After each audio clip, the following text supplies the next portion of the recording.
Hello, this is Anil Kumar from Back to the Bible radio broadcast. Today, Dr. John Neufeld takes us through the series, The Time of Your Life.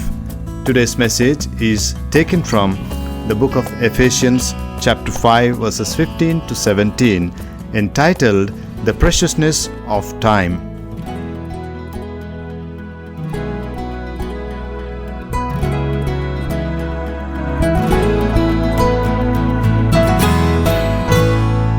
Let us read from the book of Ephesians, chapter 5, verses 15 to 17. Look carefully then how you walk, not as unwise, but as wise, making the best use of the time, because the days are evil. Therefore, do not be foolish, but understand what the will of the Lord is. So let's join Dr. John Neufeld now.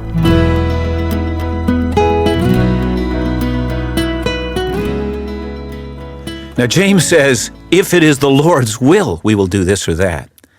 I wonder how many of us are counting on living to be 80 or 90 years old, and a lot of us think even beyond that. We must be thinking that way because isn't it the way we plan our lives? We must be thinking this way because the majority of us are simply shocked beyond belief when we get a diagnosis, for instance, that we've got an incurable disease. Our mind simply will not accept the uncertainty of life. We plan our marriages, our children, our careers, our retirement, as if we're going to be assured that we're going to get all of these things. We tell ourselves that our medical system it's going to help us if our health ever gets us into trouble. And after all, we reason, we're not a mist after all. We've got to be more substantial than that. Now, God has not promised us that we will escape the uncertainty of life or the shortness of time. In fact, the Bible tells us the opposite. The Bible tells us that each one of us has an appointment with death. Hebrews 9:27. It is appointed for a man once to die. I think that means more than the obvious truth that we will not escape death. It does mean that. But it's the word appointment that's often grabbed my attention. It seems like the matter is settled. It's fixed. It's almost as if God's got this day timer, and the day of your death and my death is written in His eternal plan for you and I. God knows that day. Now, we, of course, don't.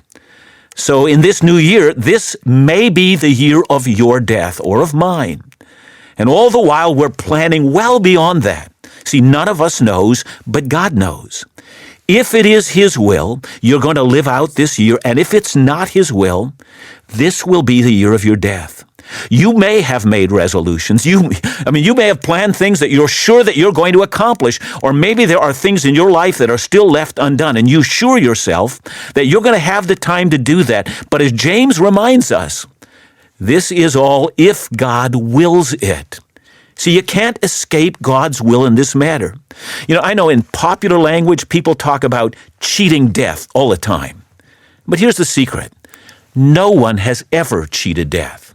See, what really happened to them is they came close to death and they found themselves spared by the hand of God, by His mercy, by His grace. And then in a moment of bravado, they think back about those events and they imagine themselves to have cheated death. All the time, we toy with this illusion that we're more substantial than the mere mist that the Bible speaks about.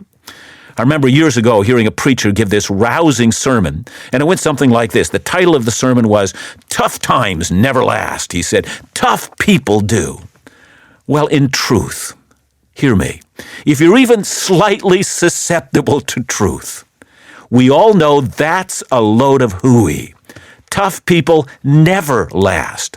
I was recently looking at a website of the 7 toughest people in history that were, as this website put it, absurdly hard to kill.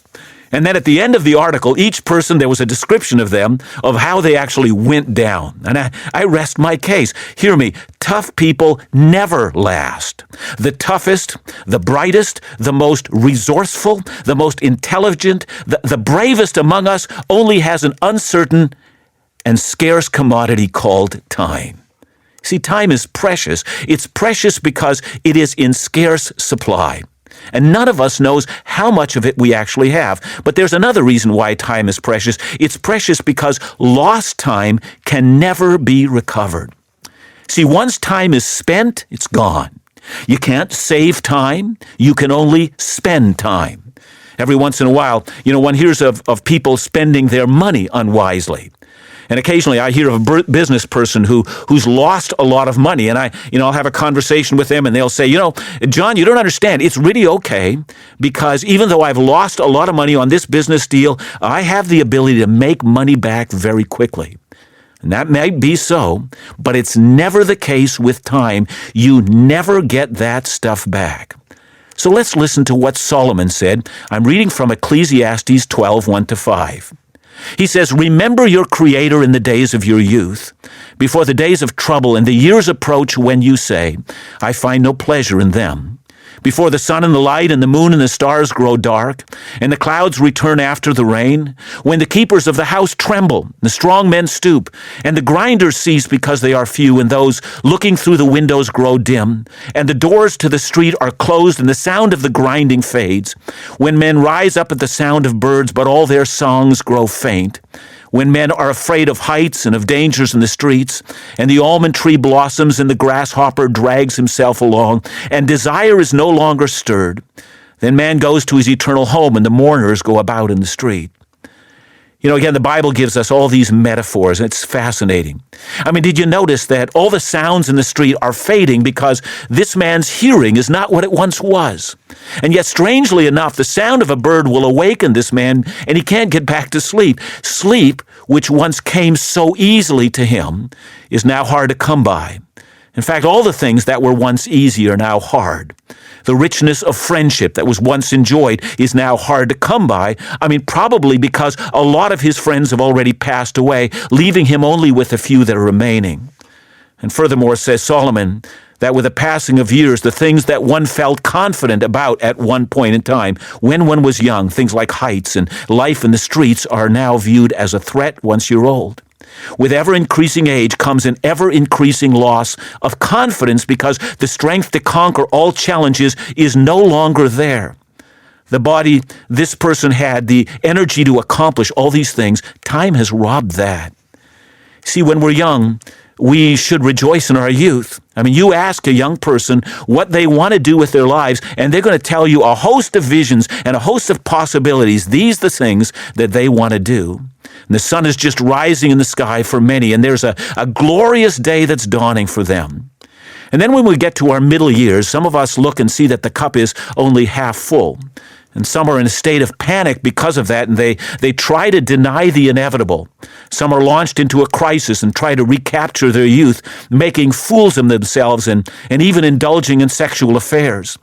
I've known a lot of people in their middle years that buy toys and wear silly clothing as if by wearing them they appear young, but everyone else knows they really look like idiots because they try to deny what's obvious to anyone who's watching them. And then when we're old, time becomes especially precious. The last few grains of sand are left now in the hourglass, and each grain is seen finally for that which it truly is, the most precious commodity that any person can have. It's called the gift of time. See, once you've spent time, you can never retrieve it. That's why time is so precious. It's also precious because it's scarce. But it's precious also because none of us knows how much we have. And here's a final reason why I think time is precious. It's precious because our use of time can introduce us to either light or to darkness. And that's the context of Ephesians 5:15-16, where Paul says, "Look carefully then how you walk, not as unwise but as wise, making the best use of the time because the days are evil." And tomorrow we're going to talk about how it is that the days are evil, but notice that they are. In evil days, the use of time becomes ever more important, because if we don't watch the time carefully, the evil days will overwhelm us. I know that speaking this way is hard for some people to hear, and it might be so for you because perhaps you're one of the people that fear death, and this kind of a conversation haunts you. You actually feel far more comfortable making New Year's resolutions than you do thinking about the passing of time and thinking about the amount of time you've already given up and thinking about the time that is yet remaining for you. But I want to say a couple of things that might help you. But let me add these words in Psalm 90, verses 12. Moses says, "Teach us to number our days that we might get a heart of wisdom." And what we're going to talk about is not meant to terrify you. It is meant to impart wisdom, and it's that to which we'll give ourselves this week. Thank you, Dr. John, for that meaningful message, helping us to understand the preciousness of time. It is indeed such a blessing to realize that time is precious commodity and it has to be used wisely. Join us again as Dr. John takes us through the series, The Time of Your Life, on the topic, Don't Waste Your Time. Back to the Bible, leading people into a dynamic relationship with God.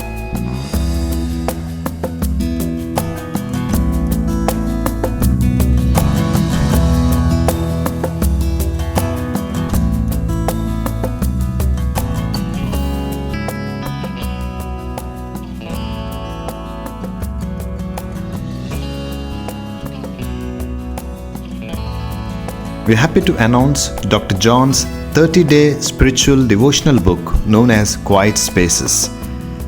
Psalm 119 verse 11 says, "I have stored up your word in my heart that I might not sin against you." The Bible is an effective weapon against sin. It also brings hope and renews us by reminding us of the promises of God. Bible warns us by giving us commands and consequences, and shows us the unseen vistas of the glory of God and the life to come. Reading the Bible every day is one of the means of grace that God has provided the believer to maintain our spiritual walk. In this 1-month devotional book, you will be provided wonderful thoughts of encouragement by Dr. John. To request your copy, call us at 9492 440070.